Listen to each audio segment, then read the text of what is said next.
కొనుగోలు కేంద్రంలో అవినీతి జరిగిందన్న ఆరోపణలపై టీడీపీ నేతలు తీవ్రంగా స్పందించారు. వైసీపీ నేత రాచమల్లు చేసిన ఆరోపణలు పూర్తిగా నిరాధారమని తెలుగుదేశం పార్టీ జిల్లా ప్రధాన కార్యదర్శి జేబీ ఉల్లా స్పష్టం చేశారు. మీడియాతో మాట్లాడిన ఆయన శనగల కొనుగోలు కేంద్రంలో 13 కోట్ల రూపాయల అవినీతి జరిగిందంటూ రాచమల్లు చేస్తున్న ఆరోపణలు ప్రజలను తప్పుదోవ పట్టించే ప్రయత్నమని విమర్శించారు. మార్కెట్లో శనగల ధర సుమారు 5,000 రూపాయలు ఉన్నప్పటికీ రైతులకు గిట్టుబాటు ధర కల్పించాలనే ఉద్దేశంతో ప్రభుత్వం 5,775 రూపాయలకు కొనుగోలు చేస్తున్నారు. ఇప్పటి వరకు 15,697 క్వింటాల శనగలు కొనుగోలు చేసి దాదాపు 9 కోట్ల 30 లక్షల రూపాయల లావాదేవీలు జరిగినట్లు తెలిపారు. అలాంటప్పుడు 13 కోట్ల అవినీతి జరిగిందని ఆరోపించడం వెనుక ఉద్దేశం ఏమిటని ప్రశ్నించారు. వైసీపీ పాలనలో రైతులను పట్టించుకోలేదని విమర్శించిన ఆయన నిజంగా రైతులకు అన్యాయం జరిగితే కేంద్రానికి వచ్చి పరిశీలించవచ్చని ఎవరూ అడ్డుకోరని తెలిపారు. గుంటూరు మండలంలో 5,000 ఎకరాలు దాదాపు అన్ని కలిపి 20,000 ఎకరాలు ఈ క్రాప్ అయినాయి. ఒక ఎకరాకు దగ్గర 10 క్వింటాల నుంచి 13 క్వింటాలు వస్తాయి. ఆ విధంగా వేసుకుంటేనే ఏందేందో లెక్కాచారాలు చెప్పినాడు. దీని గురించి ప్రెస్ మీట్ పెట్టి చెప్పినందుకు గాను ఆయన చేసే ఆరోపణలకు గాను దీంట్లో వరదరెడ్డి అన్న వాళ్ళ కొడుకు కొండారెడ్డికి వీళ్ళందరికీ ముడుపులు ముట్టుతున్నాయి అని ఆరోపణ చేశారు. ఈ ఆరోపణ వచ్చినాక ఈరోజు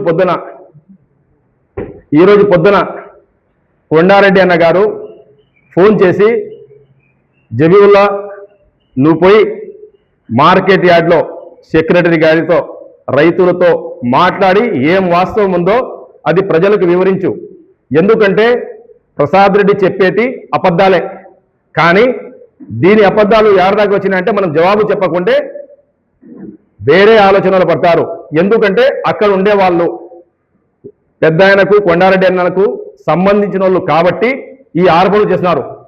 వేరే ప్రైవేట్ వ్యక్తులు ఉంటే వీళ్ళు ఈ ఆరోపణలు చేసే వాళ్ళు కాదు. కాబట్టి ఏం వాస్తవం ఉందో అదే చెప్పు అని చెప్పినారు.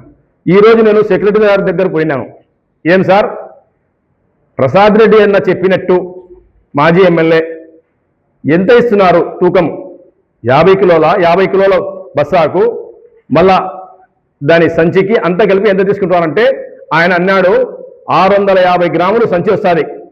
50 కిలోలు తీసుకోవాలా మనము.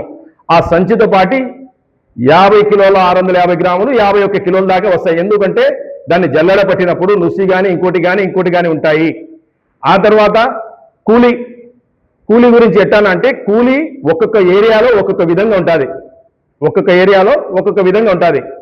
ఏ విధంగా ఉంటాయంటే కొన్ని చోట్ల 45 రూపాయలని వేసినా కానీ 60 రూపాయలు తీసుకుంటారు, 65 రూపాయలు తీసుకుంటారు బస్సాకు. ఎందుకంటే మళ్ళీ దానికి కుట్టాలా, జల్లెడ పట్టాలా, మళ్ళా జమ్మలమడుగు పంపించినాక ఆడ మళ్ళా టెస్టింగ్ చేస్తారు. ఇవన్నీ ఉంటాయి కాబట్టి భోజనం ఇవన్నీ ఉంటాయి కాబట్టి దాదాపు ఒక క్వింటాలకు 130 నుంచి 140-150 రూపాయలు అవుతుంది.